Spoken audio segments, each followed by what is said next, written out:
Оваа година забележавме дека и понатаму најголемиот број на дела и инциденти од омраза се случуваат по етничка основа, после што следат делата и инцидентите од омраза предизвикани поради политичко уверување. Сега кога станува збор за овој основ, јас сакам да напоменам дека овие наши податоци коинцидираат и со она што се случува во последните месеци, односно нападите врз критички настроените новинари,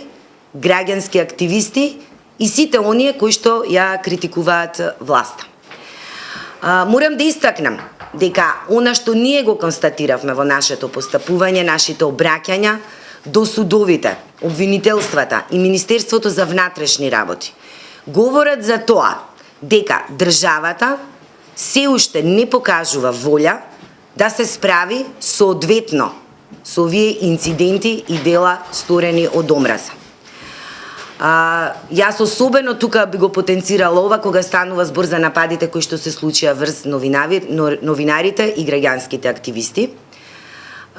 Сведоци сте дека тие напади продолжуваат и најверојатно како што ќе се одвиваат работите поврзани со политичката криза, овие напади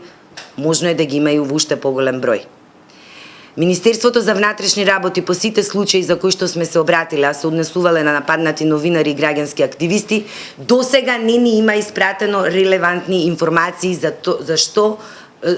точно се презема од страна на Министерството за внатрешни работи и јавното обвинителство.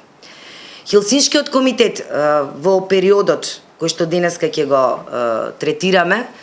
поднал над 70 барања до сите судови, јавни обвинителства и Министерството за внатрешни работи. Она што ние го добивме назад и она што го потврдува, она што ви го кажав претходно, дека се уште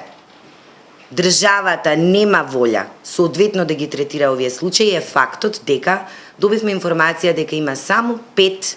пресуди кои што го третираат ова прашање, односно го третираат проблемот или феноменот кривични дела од омраза. Јас морам да кажам дека нашите преписки со државните институции, судовите и обвинителствата во главно беа, да речам, наидуваа на соодветен одговор, односно на нашите барања беше одговарано. Меѓутоа се уште се констатира дека судовите не ги препознаваат делата од омраза и не ги процесираат на начин како што треба во согласно со кривичниот законник. Хелсиншкиот комитет навистина го осудува последното соопштение на ВМРО ДПМНЕ по повод нападот на новинарот Саше Политико од страна на вице-премиерот Пешевски. Сметаме дека токму ваквите соопштенија од владеачката партија ги охрабруваат сите оние кои што чувствуваат омраза против сите оние кои што имаат различно политичко уверување или се критички настроени кон власта.